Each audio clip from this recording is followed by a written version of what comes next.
Sa tingin ko, hindi tayo nagiging kung sino tayo ngayon dahil sa goals natin. Nagiging tayo yung kung sino tayo ngayon dahil sa mga bagay na paulit-ulit nating tinotolerate. Kasi napansin mo ba, ang dali nating sabihin na gusto kong maging healthy or gusto kong yumaman. Gusto kong maging mas disciplined.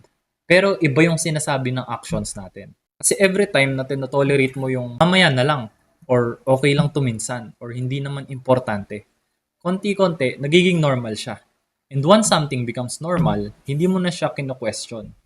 Normal na lang yung late, normal na lang yung walang ipon, normal na lang yung hindi pagtupad sa sarili mong salita, and hindi siya nangyari overnight. Na-train lang tayo na tanggapin siya. Pero ganun din sa magandang habits.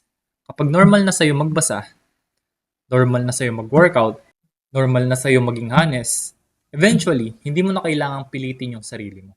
Part na lang siya ng identity mo. Kaya siguro yung tanong is not, anong gusto mong maging? Yung magandang tanong is, ano yung tinotolerate mo ngayon na unti-unting bumubuo sa taong magiging ikaw?